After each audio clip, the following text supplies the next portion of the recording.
And when she concludes, our ABC News Live team will be here to break down the details of her plan. Let's listen in. Good evening, everyone. Good evening, and thank you for taking the time out of your busy lives.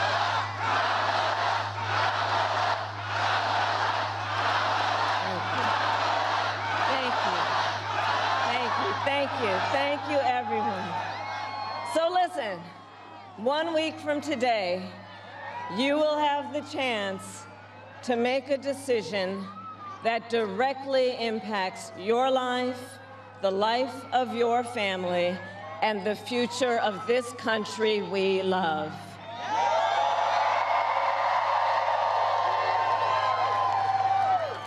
And it will probably be the most important vote you ever cast. And this election is more than just a choice between two parties and two different candidates. It is a choice about whether we have a country rooted in freedom for every American or ruled by chaos and division.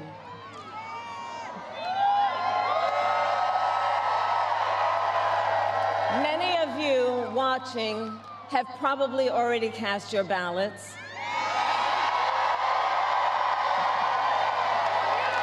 But I know many others are still considering who to vote for, or whether you'll vote at all.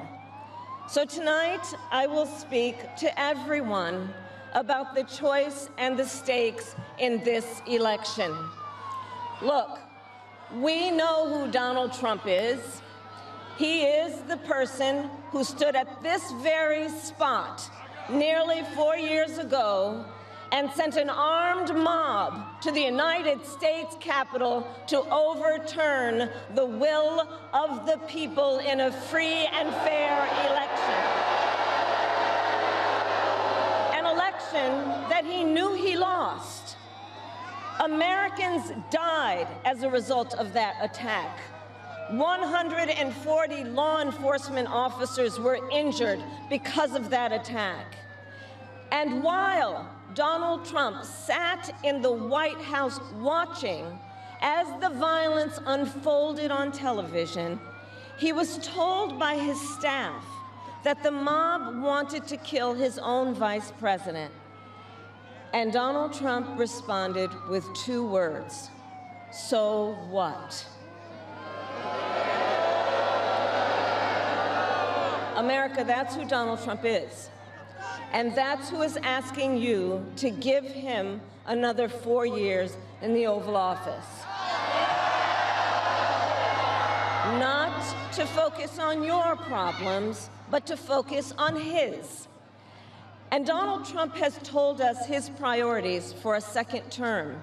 He has an enemies list of people he intends to prosecute. He says that one of his highest priorities is to set free the violent extremists who insulted those law enforcement officers on January 6th. Donald Trump intends to use the United States military against American citizens who simply disagree with him. People he calls, quote, the enemy from within. America, this is not a candidate for president who is thinking about how to make your life better. This is someone who is unstable, obsessed with revenge, consumed with grievance, and out for unchecked power. Donald Trump has spent a decade trying to keep the American people divided and afraid of each other. That is who he is. But America, I am here tonight to say that is not who we are. That is not who we are.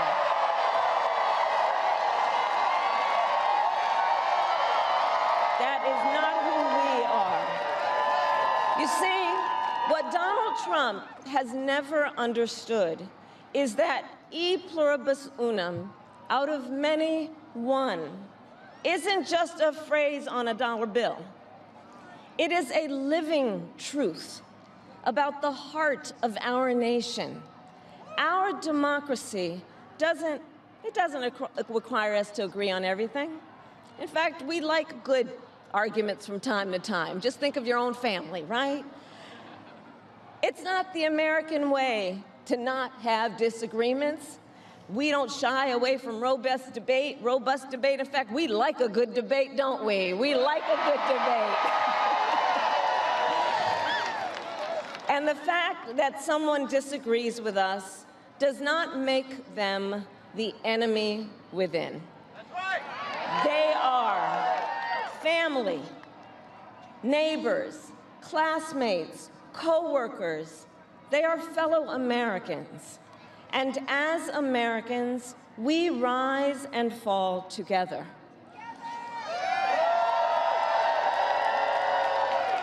America, for too long, we have been consumed with too much division, chaos, and mutual distrust. And it can be easy then to forget a simple truth. It doesn't have to be this way. It doesn't have to be this way. It is time to stop pointing fingers. We have to stop pointing fingers and start locking arms. It is time to turn the page on the drama and the conflict, the fear and division. It is time for a new generation of leadership in America.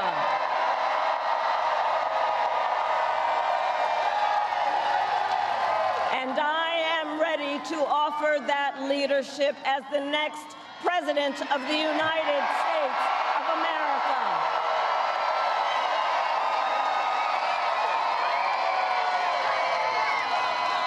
Now look, let me say, I recognize this has not been a typical campaign.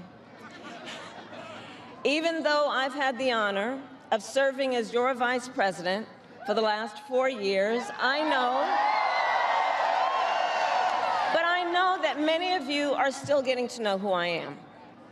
Well, let me tell you, I am someone who has spent most of my career outside of Washington, D.C., so I know that not all the good ideas come from here.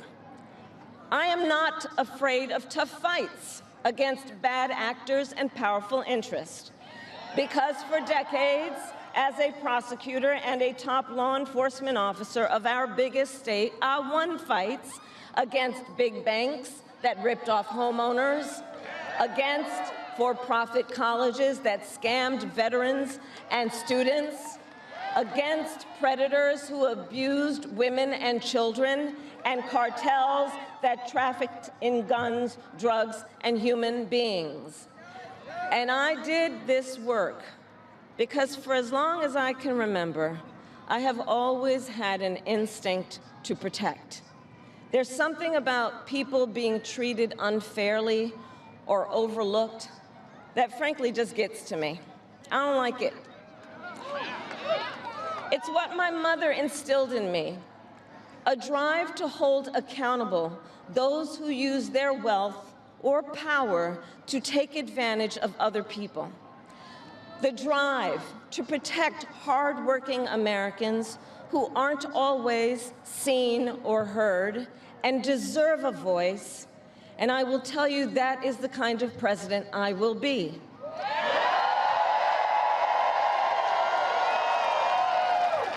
And look, I'll be honest with you, I'm not perfect. I make mistakes, but here's what I promise you. I will always listen to you, even if you don't vote for me. I will always tell you the truth, even if it is difficult to hear. I will work every day to build consensus and reach compromise to get things done. And if you give me the chance to fight on your behalf, there is nothing in the world that will stand in my way.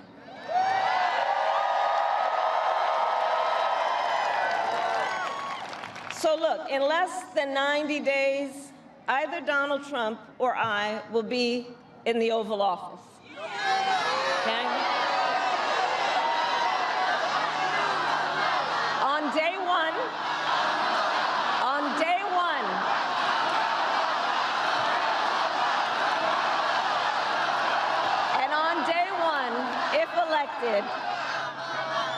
On day one, if elected, Donald Trump would walk into that office with an enemies list. When elected, I will walk in with a to-do list full of priorities of what I will get done for the American people. And I will work with everyone, Democrats, Republicans, and independents, to help Americans who are working hard and still struggling to get ahead. I have been honored to serve as Joe Biden's vice president.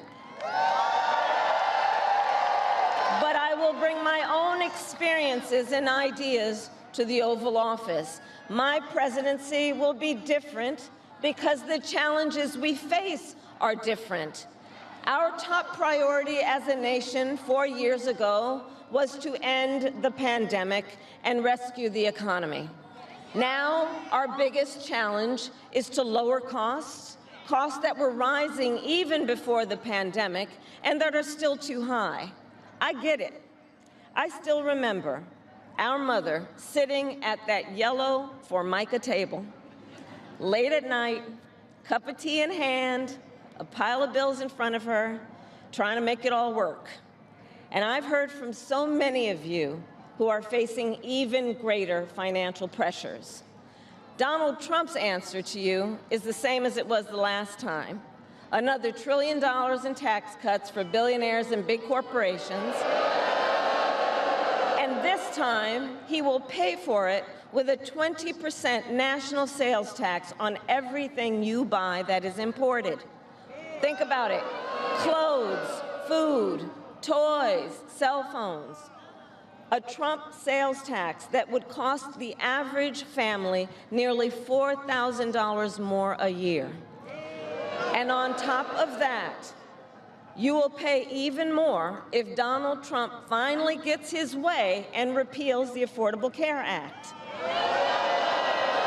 which would throw millions of Americans off their health insurance and take us back to when insurance companies had the power to deny people with pre-existing conditions.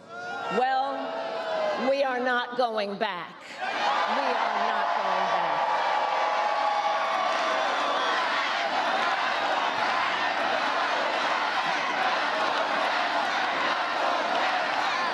We are not going back because we also know Donald Trump would deliver tax cuts to his billionaire donors. I will deliver tax cuts to working people and the middle class. I will make sure you have a chance not just to get by, but to get ahead. Because I believe in honoring the dignity of work.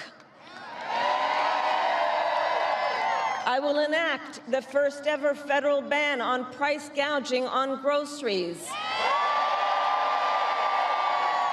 cap the price of insulin, and limit out-of-pocket prescription costs for all Americans. I will fight to make sure that hardworking Americans can actually afford a place to live. I'll never forget how our mother saved up and how excited she was when she could finally afford to buy our first home. I remember how excited she was. And I know that owning a home is not only a measure of financial security, it's about the pride of your hard work.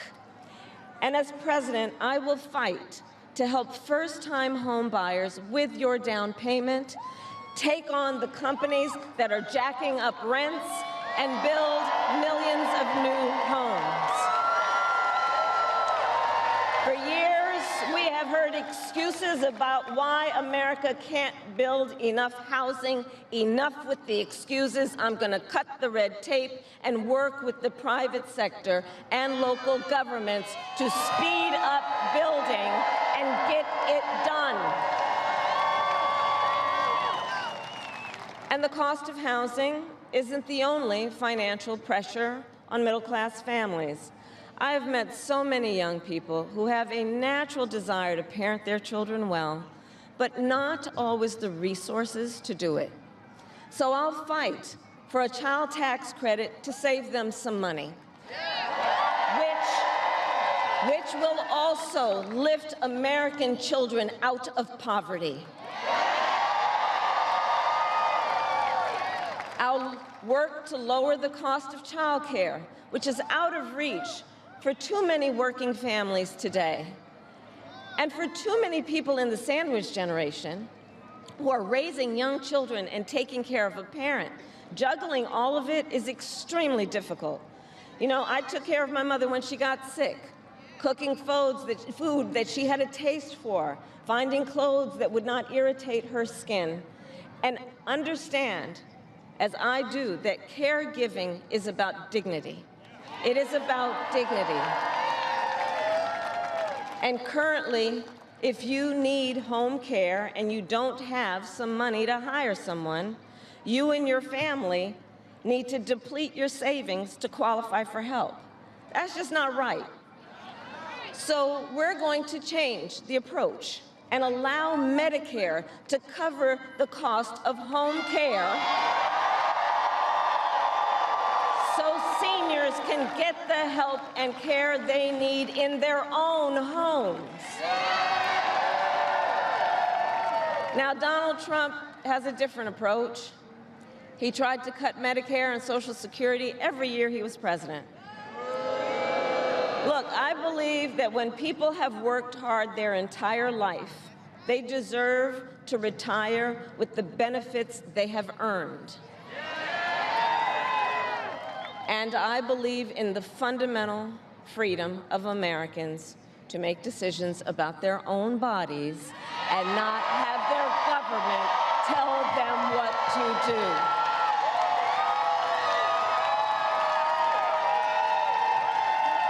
I will fight to restore what Donald Trump and his hand-selected Supreme Court justices took away from the women of America. That today, 1 in 3 women in America, think about it, 1 in 3 women in America lives in a state with a Trump abortion ban, many with no exceptions even for rape and incest. The idea that a woman who survives a crime of a violation to her body should not have the authority to make a decision about what happens to her body next, that is immoral. That is immoral. And Trump's not done. He would ban abortion nationwide, restrict access to birth control and put IVF treatments at risk, and force states to monitor women's pregnancies. Just Google Project 2025 and read the plans for yourself. And look, I think we all know one does not have to abandon their faith or deeply held beliefs to simply agree the government should not be telling her what to do with her body. Not the government. And when Congress passes a bill to restore reproductive freedom nationwide, as President of the United States, I will proudly sign it into law. Proudly.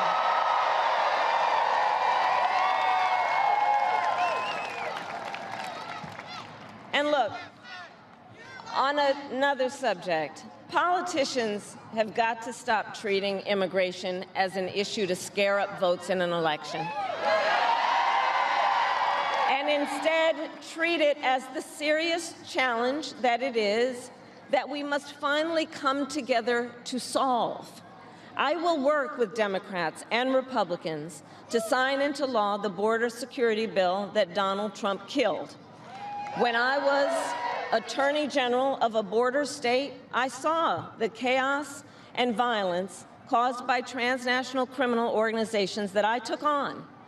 And when I am president, we will quickly remove those who arrive here unlawfully, prosecute the cartels, and give Border Patrol the support they so desperately need.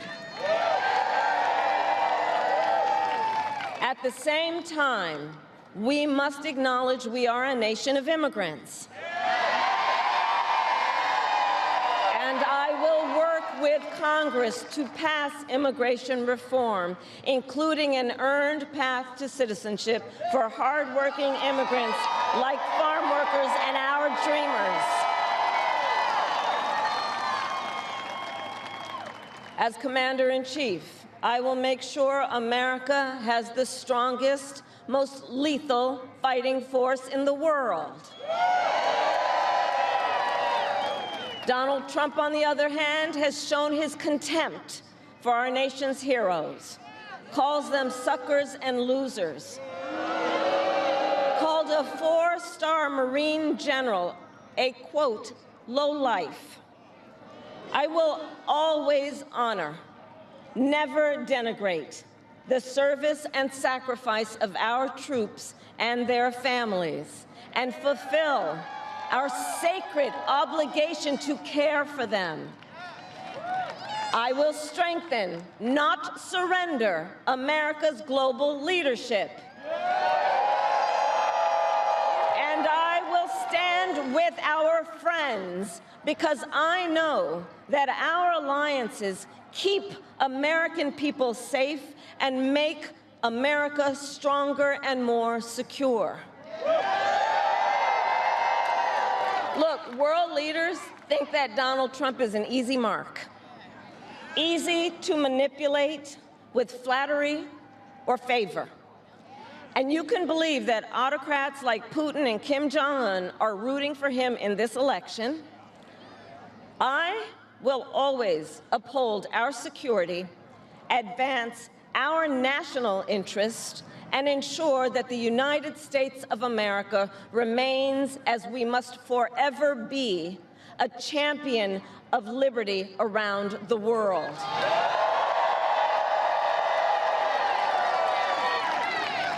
America, we know what Donald Trump has in mind.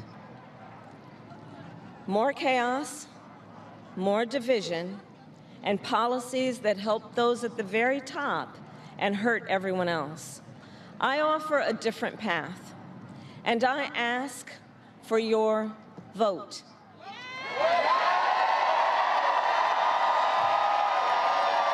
And here is my pledge to you. I pledge to seek common ground and common sense solutions to make your life better. I am not looking to score political points.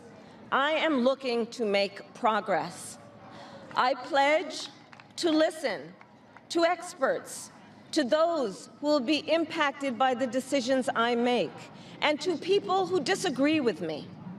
Unlike Donald Trump, I don't believe people who disagree with me are the enemy. He wants to put them in jail. I'll give them a seat at the table.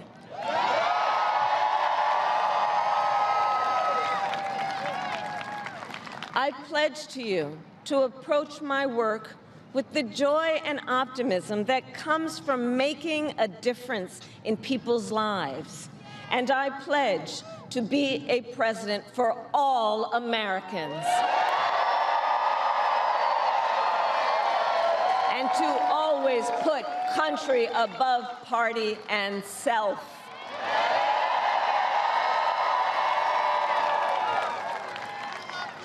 I love our country with all my heart.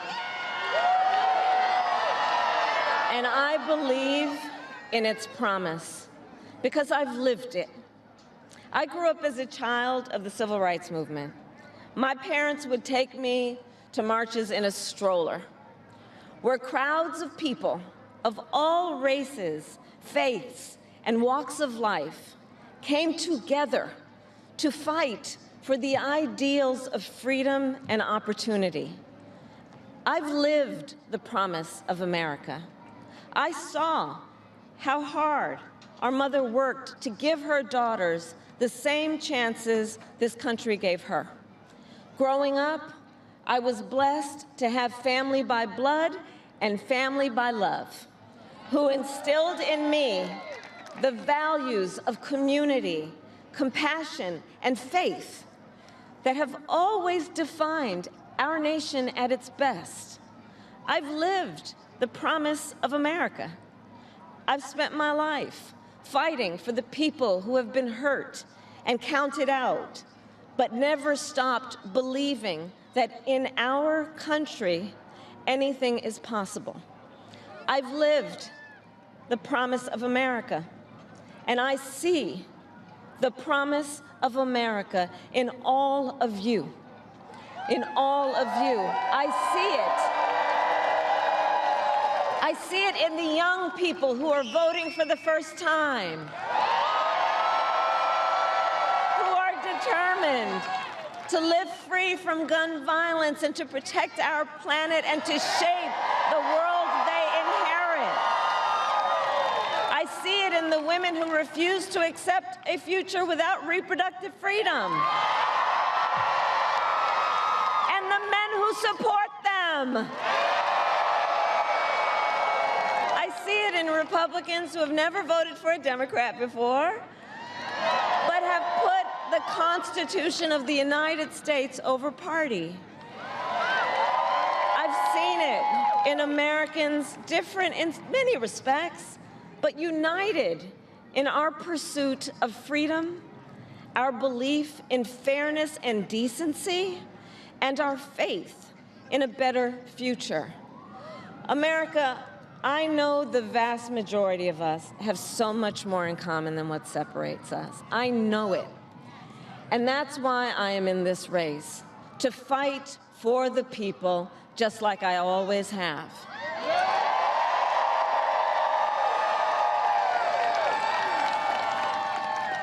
Nearly 250 years ago, America was born when we wrested freedom from a petty tyrant.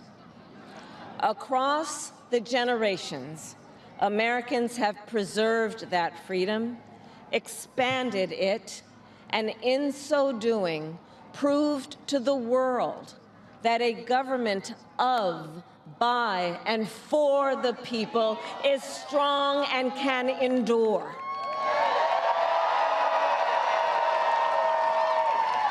And those who came before us, the patriots at Normandy and Selma, Seneca Falls and Stonewall, on farmlands and factory floors, they did not struggle, sacrifice, and lay down their lives only to see us cede our fundamental freedoms. They didn't do that only to see us submit to the will of another petty tyrant. These United States of America, we are not a vessel for the schemes of wannabe dictators. The United States of America is the greatest idea humanity ever devised. A nation big enough to encompass all our dreams, strong enough to withstand any fracture or fissure between us, and fearless enough to imagine a future of possibilities. So, America, let us reach for that future. Let us fight for this beautiful country we love. And in 7 days, we have the power, each of you has the power to turn the page and start writing the next chapter in the most extraordinary story ever told. I thank you all. God bless you, and may God bless the United States of America.